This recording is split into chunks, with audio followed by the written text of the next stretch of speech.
All right, Lakers fans, we are officially in the final stretch.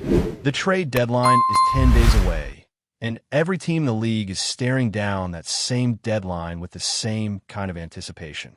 The date is February 5th, and as of the time of this recording, it is January 27th. That means the window is closing fast, and soon we will have our answer. Are the Lakers going to make a move, or are they going to sit tight and do nothing? That question is hanging over the franchise, and the next 10 days are going to be crucial. Now, this is the ramp-up period. This is where the rumors start swirling, the whispers get louder, and the trade chatter starts to pick up. But right now, it feels like the market is almost frozen. No major trades have happened yet. Outside of a couple of smaller moves, nothing significant has changed. The real problem seems to be that asking prices are absolutely insane. Every day, it feels like a new player comes up, and suddenly teams want multiple first-round picks for them.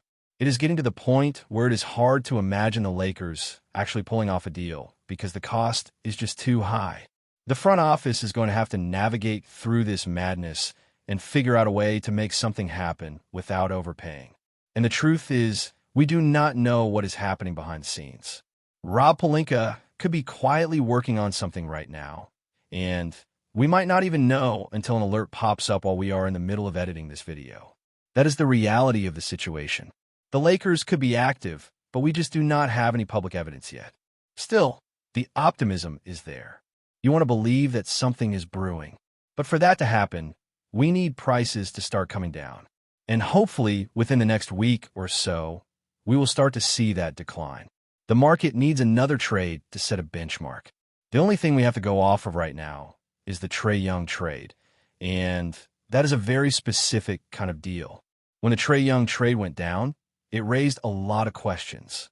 Was that trade setting the market, or was it just an outlier?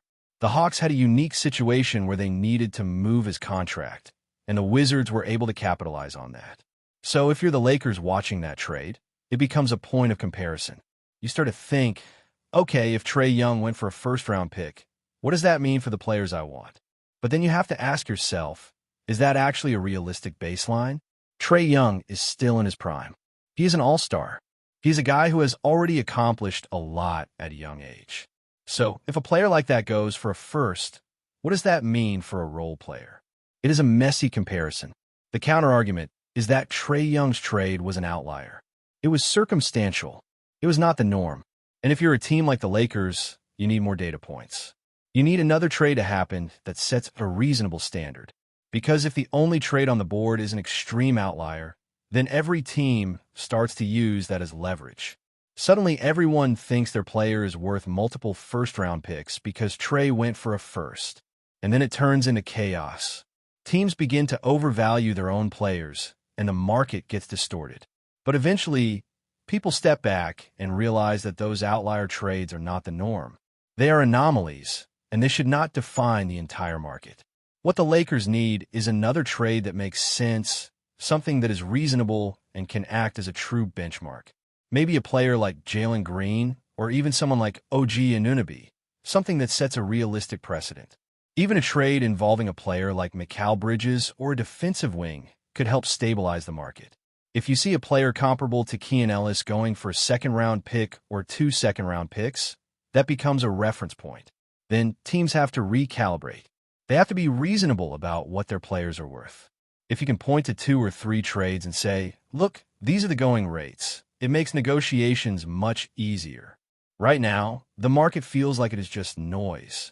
Everyone is shouting about the value of their players, and no one is willing to come down. The Lakers are in a tough spot because they have to balance the urgency of improving the team with the reality that they cannot overpay. If they make a move that is too expensive, it could cripple their future flexibility. If they do nothing, they risk missing out on a chance to improve the roster while the window is still open. It is a delicate balance, and the next 10 days are going to be the test. The good news is that nothing has happened yet. That might sound like a negative, but it is actually a bit of a relief. If the league was suddenly exploding with trades and the Lakers were sitting on their hands, that would be a major red flag. It would feel like the Lakers were missing out on every opportunity. But since the market is quiet, it means everyone is struggling with the same problem. It means the Lakers are not alone in this, and that gives them a bit of breathing room. It also means that the pressure to make a move might ease slightly, because teams are not being forced to sell at a discount.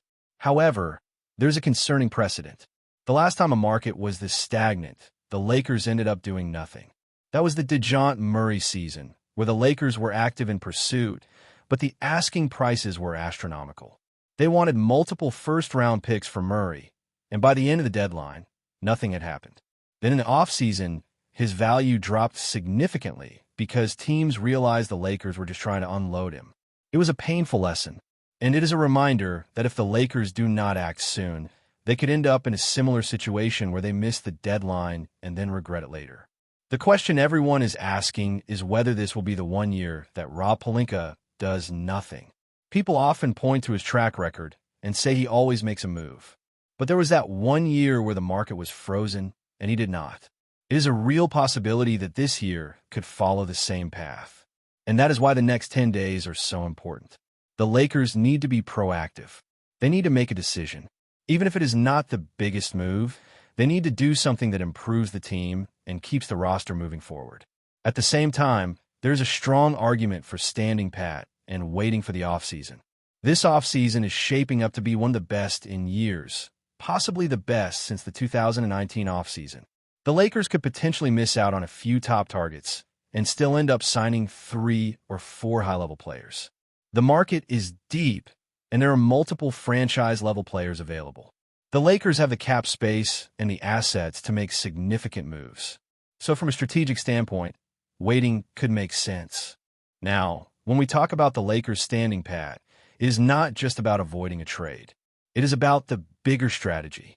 The idea of sitting back and waiting for the offseason is becoming more and more realistic, especially when you consider what the Lakers could potentially do with their cap space and assets. This is one of those rare off-seasons where the market is deep and there are multiple high-level players available. If the Lakers miss out on a few targets, they still have the ability to land 3 or 4 quality pieces. That is not something you see every year. And because of that, there is a real argument to be made for patience.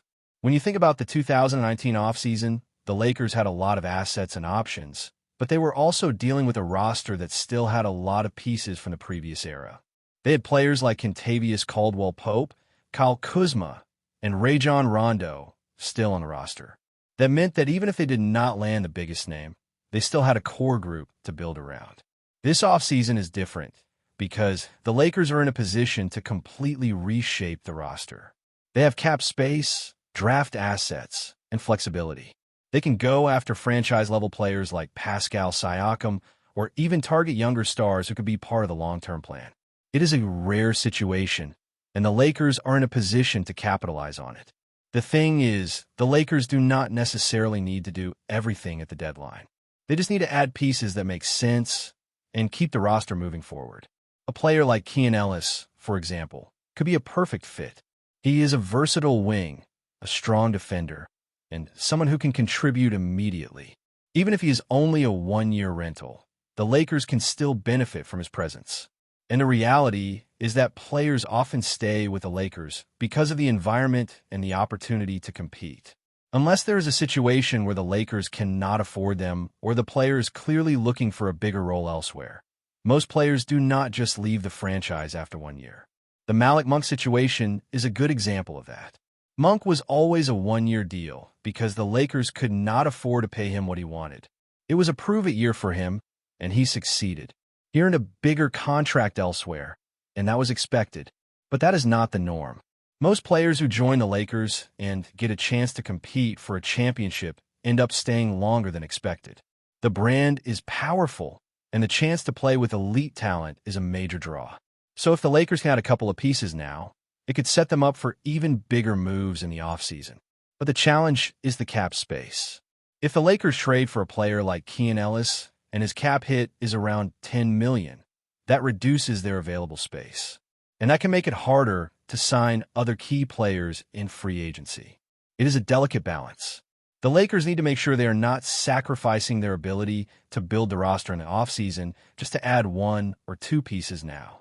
The math matters. Even a small difference in cap space can be the difference between signing a top free agent or missing out. That is why the Lakers have to be smart and strategic with any trade they consider. The other thing to consider is the Lakers' need for roster balance. Right now, the team has a lot of star power, but they still need depth and versatility. They need players who can defend, shoot, and play within the system. The Lakers cannot rely solely on their star talent. They need role players who can step in and contribute. That is why the deadline is so important. It is not just about landing a big name. It is about finding the right pieces to support the core. And that is where the Lakers have to be careful. They cannot overpay for a player just because they feel pressure to make a move. It is also worth noting that the Lakers roster is not just about the present. They have to think about the future too. If they make a trade that costs them too many draft picks, they could be limiting their ability to build long-term success. The Lakers need to balance the desire to win now with the need to maintain flexibility. That is one of the reasons why the asking prices are such a concern. Teams are asking for too much, and it is making it difficult for the Lakers to justify a move. If they're going to give up significant assets, it needs to be for a player who truly elevates the team. The Lakers also have to consider the chemistry of the roster. Adding new pieces mid-season can be disruptive, especially if the player is not a clear fit. The Lakers need players who can adapt to the system and contribute immediately. They need players who are willing to play their role and not demand too much. That is why a player like Keon Ellis could be valuable. He is the type of player who can come in and do what the team needs without causing issues. He can defend, play hard, and fit into the system. Those are the kinds of players that make a real difference. At the same time, the Lakers cannot ignore the fact that they are still in win-now mode. They are not building for the distant future. They're trying to maximize this window while they still have the core of the team.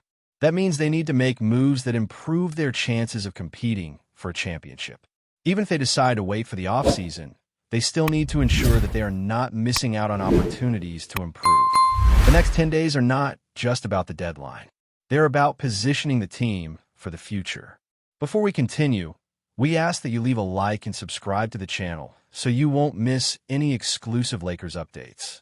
Moving on, the hallowed parquet floor of TD Garden has seen its share of legends, but today it echoes with the whispers of a potential betrayal that could redefine the NBA's most storied rivalry.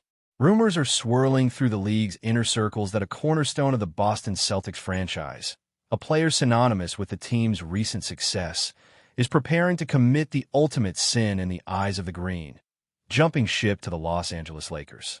While the ink on any official document remains invisible to the public eye, the murmurings from agents and disgruntled staffers suggest a seismic shift is underway.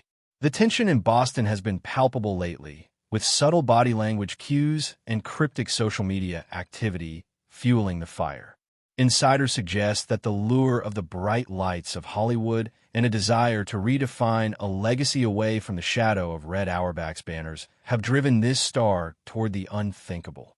Fans who once chanted his name in adoration are now left grappling with the haunting possibility of seeing their hero donning the iconic purple and gold. It is a narrative that feels ripped from a movie script, yet the gravity of the speculation suggests a reality far more grounded than mere fantasy. In Los Angeles, the atmosphere is one of predatory anticipation. The Lakers front office, known for their aggressive pursuit of transformative talent, appears to be positioning themselves for a move that would not only bolster their roster, but serve as a psychological blow to their Atlantic rivals. This isn't just about basketball strategy. It is about the optics of stealing the heart of the Celtics' identity. If these whispers solidify into a signed contract, the fallout will be catastrophic for the Boston faithful. The traitor label is already being readied by a fan base that never forgets and rarely forgives. As the sports world holds its collective breath, the question remains whether this is a calculated power move or the most audacious betrayal in the history of the sport. The silence from both camps is deafening, leaving only the speculation to fill the void of what could be a landscape-altering defection. Stay informed exclusively about Los Angeles Lakers news. Subscribe to our channel and hit the like button to keep receiving daily updates. Also, share your opinion on the news in the comments, as your contribution is crucial for the Lakers. Stay tuned for the next video.